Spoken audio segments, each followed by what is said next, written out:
Hello future IITians and NITians. तो आज हम बात करेंगे फ्रैक्शनल पार्ट फंक्शन के डिफरेंशिएशन के बारे में। जैसे कि कई टाइप के क्वेश्चंस अपने को देखने को मिल जाते हैं कभी कभी, तो इन सबको कैसे सॉल्व किया जाए, फ्रैक्शनल पार्ट फंक्शन का डिफरेंशिएशन क्या होता है।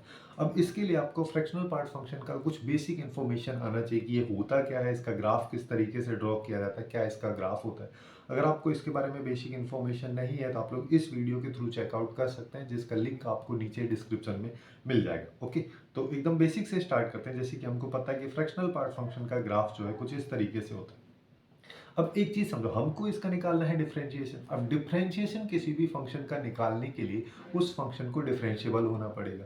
लेकिन अगर मान लो एक चीज और है, अगर कोई फंक्शन डिफरेंशिएबल है तो ये तो ऑब्वियस है कि उस फंक्शन को कंटिन्यूअस भी होना पड़ेगा, क्योंकि कोई फंक्शन कंटिन्यूअस होता है तभी जाके वो डिफरेंशिएबल भी होता है। लेकिन अगर मान लो इस फंक्शन के ग्राफ को हम देखें, चाहे किसी भी इंटीजर वाली वैल्यू पे देख लो, 1 पे, 2 पे, 3 पे, और चाहे -1 पे, इवन 0 पे भी, सारी वैल्यूज पे अगर मान लो मैं देखता हूँ तो ये फंक्शन जो है कंटिन्यूअस नहीं है। देखो, कंटिन्यूटी के लिए एकदम लेमन टर्म हम ऐसे समझ सकते हैं कि अगर किसी ग्राफ को हम देख रहे हैं और वो ग्राफ किसी भी वैल्यू पे टूट रहा है तो उस वैल्यू पे वो फंक्शन कंटिन्यूअस ना होकर डिसकंटिन्यूअस होगा। तो जैसे कि आप लोगों के यहाँ पे 1 2 3 सारे के सारे इंटीजर्स पे दिख रहा है कि यहाँ पे कंटिन्यूअस है ही नहीं, तो हम ये चीज बोल सकते हैं कि ये फ्रैक्शनल पार्ट फंक्शन जो है एक्चुअली में सारे के सारे इंटीजर्स पे डिसकंटिन्यूअस है। अब डिसकंटिन्यूअस फंक्शन है तो डिफरेंशिएबल कहाँ से होगा, यही चीज दिमाग में आती है। लेकिन एक चीज सोचो कि हम यहाँ पे डिफरेंशियबिलिटी के बारे में बात कर रहे हैं अभी, जब x जो है एक रियल नंबर है। लेकिन अभी इस सिचुएशन को मैं थोड़ा सा चेंज कर देता हूँ।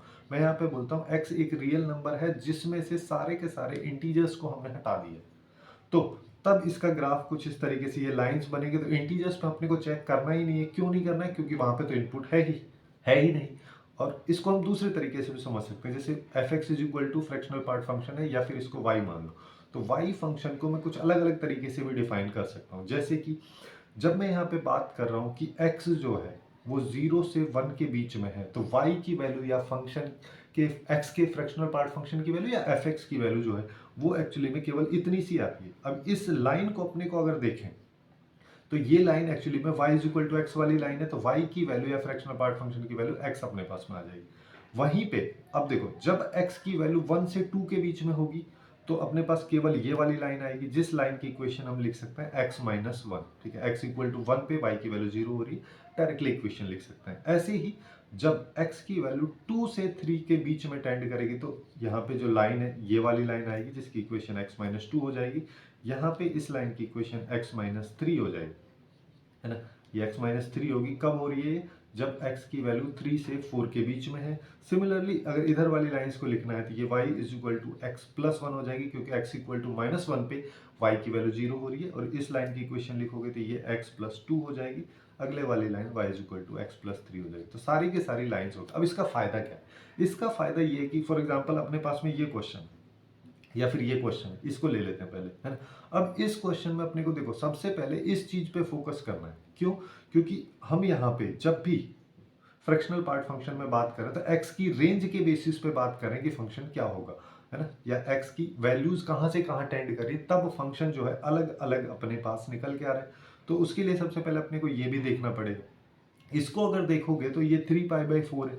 3π/4 की वैल्यू अगर मैं निकालता हूँ तो 3 इंटू 3.14 हो गया, डिवाइड बाई 2, यहाँ पे आ जाएगा 9.42 डिवाइड बाई 2। तो ये 2 पॉइंट समथिंग अपने पास में निकल गया है। ठीक है, 2 पॉइंट समथिंग का मतलब यहाँ पे अगर मान लो मैं इसमें देखता हूँ तो मेरे पास ये वाली लाइन आएगी, क्योंकि 2 पॉइंट समथिंग और 3 से छोटा है, तो 2 से 3 के बीच में ये वैल्यू टेंड करिए, या फिर इसको यहाँ देख लो, है ना। 2 से 3 के बीच में वैल्यू स्टैंड करें तो अपने पास ये वाली लाइन है। यहाँ पे y या फिर एफ एक्स इक्वल टू या fractional part function of x equal to, मैं इस लाइन की इक्वेशन लिख देता हूँ। इस लाइन की इक्वेशन मेरे पास x माइनस 2 है। तो मैं यहाँ पे क्या बोल सकता हूँ कि ये जो फ्रैक्शनल पार्ट फंक्शन है इसको मैं सीधा सीधा x माइनस 2 यहाँ पे लिख सकता हूँ। अब देखो, अब मेरे पास फंक्शन क्या है? मेरे पास फंक्शन की वैल्यू यहाँ पे आ रही है x माइनस 2 और उसकी पावर साइन x। ये बात कर, अब देखो, जैसे ही ये वैल्यू जो है इसको अगर मान लो मैं चेंज कर देता हूं तो यहाँ पे फ्रैक्शनल पार्ट फंक्शन की वैल्यू भी चेंज हो जाएगी। इसलिए जब एफ डैश एक्स अपन निकाल रहे हैं तो यहाँ पे एक्स की जो वैल्यू है, जो इनपुट यहाँ पे डाला जा रहा है, वो काफी ज्यादा मैटर करता है। अब अपने पास बेसिक फंक्शन बन गया, इस बेसिक फंक्शन का डिफरेंशिएशन कर दो। अब देखो, इसका डिफरेंशिएशन क्या कैसे करते हैं? एक्स की पावर साइन एक्स वाला फॉर्मेट है, तो यहाँ पे इसको y मान लेते हैं। y मान लिया तो सबसे पहले ln ले लो, तो यहाँ पे हमारे पास लेफ्ट में आया ln y इक्वल टू यहाँ पे आ जाएगा ln x माइनस टू की पावर साइन x अपने पास में आ गया, जिसको पावर आगे आ जाती है तो साइन x हो जाएगा यहाँ पे ln x माइनस टू। अब इसका डिफरेंशिएशन कर दो, इसका डिफरेंशिएशन करेंगे तो ln y का हो जाएगा 1/y into d y by d x, जिसको एफ डैश एक्स भी अपन बोलते हैं। और यहाँ पे इसका डिफरेंशिएशन कर दो, इसका डिफरेंशिएशन क्या हो जाएगा u इंटू वी, दो फंक्शंस लिखे हैं उनके मल्टीप्लीकेशन का डिफरेंशिएशन सबसे पहले वाले का कर दो, पहले वाले का डिफरेंशिएशन करेंगे तो यहाँ पे cos x हो जाएगा और इनटू में आ जाएगा ln x माइनस टू, फिर प्लस साइन लगा दो। अब पहले को एज इट इज रहने दो और दूसरे वाले का कर दो 1/ln t या ln x का डिफरेंशिएशन अगर मैं करता हूँ तो 1/t आता है, यहाँ पे आ गया, और x माइनस टू का अलग से डिफरेंशिएशन करेंगे तो वो वैल्यू 1 आएगी। ये अपने पास में आ रहा है, तो अपन यहाँ से dy बाई डी एक्स की वैल्यू निकाल सकते हैं। वो आ रही है y into cos x into ln x minus two plus यहाँ पे आ जाएगा sin x divide by x minus two. अब यहाँ पे देखो, अब मेरे को चाहिए किसी पर्टिकुलर वैल्यू, यानी कि dy बाई डी एक्स की वैल्यू अपने को चाहिए x इक्वल टू 3π/4 पे। अब x इक्वल टू 3π/4 पे वैल्यू निकालते हैं, बट सबसे पहले यहाँ पे अगर देखोगे तो यहाँ पे y भी है, तो y की वैल्यू अगर मान लो मैं यहाँ पे निकाल लेता हूँ, है ना, जैसे y की वैल्यू अगर मान लो इस कंडीशन के बेसिस पे अपन यहाँ पे y की वैल्यू निकाल सकते हैं। जैसे यहाँ पे अगर मान लो y equal to x equal to 3π/4 में डालूंगा तो यहाँ पे 3π/4 माइनस टू और पूरे की पावर साइन 3π/4, तो जिसको अपन लिख सकते हैं साइन पाई माइनस π/4, तो sine pi minus theta sine theta के बराबर होता है, और साइन π/4 की वैल्यू होती है 1/√। तो डायरेक्टली मैं यहाँ पे लिख सकता हूँ कि y की वैल्यू मेरे पास में आ रही है 3π/4 माइनस टू पूरे की पावर 1/√। ठीक है, अब आगे चलो, अब यहाँ पे x की जगह 3π/4 डालना है, तो cos 3π/4 ये सेकंड क्वाड्रेंट में हो गया, सेकंड क्वाड्रेंट में cos थीटा नेगेटिव होता है, तो cos पाई माइनस π/4 हो गया, जो कि माइनस cos π/4 के इक्वल होगा, जिसकी वैल्यू हो जाएगी -1/√2। ऐसे ही यहाँ पे ln की बात करो तो ln की वैल्यू यहाँ पे आ जाएगी 3π/4 minus two plus sine π/4, sine की तो वैल्यू अभी अपन ऊपर से देखा, तो ये तो 1/√2 हो जाएगी, और नीचे आ जाएगा 3π/4 माइनस टू।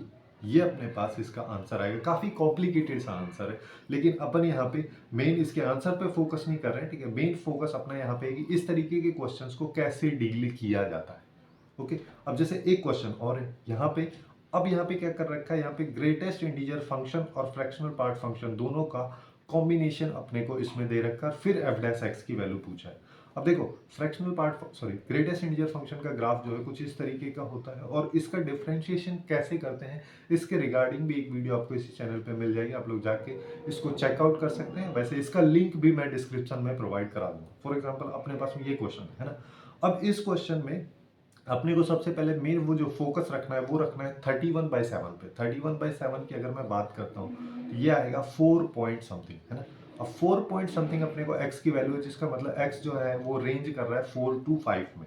अब 4 to 5 में सबसे पहले ग्रेटेस्ट इंटीजर फंक्शन पे फोकस करते हैं, तो 4 to 5 अगर होगा तो इसका जो ग्राफ है कुछ इस तरीके से यहाँ पे बनेगा, और ये 4 है ना, 4 पॉइंट समथिंग मान लो यहाँ पे आ रहा है, तो इस लाइन पे टच करेगा, तो ग्रेटेस्ट इंटीजर फंक्शन की वैल्यू जो है वो क्या हो जाएगी, ये हमेशा यही आउटपुट आएगा इसमें। यहाँ पे 4 से 5 के बीच में चाहे x की कुछ भी वैल्यू हो, उसका y की वैल्यू या उसके ग्रेटेस्ट इंटीजर फंक्शन की वैल्यू हमेशा 4 आएगी। तो यहाँ पे यही मेरे को करना है कि यहाँ पे ग्रेटेस्ट इंटीजर फंक्शन की जगह मैं 4 लिख सकता हूँ। सिमिलरली फ्रैक्शनल पार्ट फंक्शन पे आते हैं। फ्रैक्शनल पार्ट फंक्शन में जब 4 पॉइंट समथिंग होगा तो लाइन ये वाली चलेगी। अब ये वाली लाइन जो है इसकी इक्वेशन अपने को पता होनी चाहिए। इसकी इक्वेशन अपन जैसे बाकी इक्वेशंस लिखी हैं वैसे ही इसकी इक्वेशंस भी अपन यहाँ पे काफ़ी आसानी से लिख सकते हैं, जो y इज इक्वल टू हो जाएगी x माइनस 4। तो अपने पास में यहाँ पे fractional part function of x की जगह पे क्या आ रहा है, ये आ जाएगा x माइनस 4।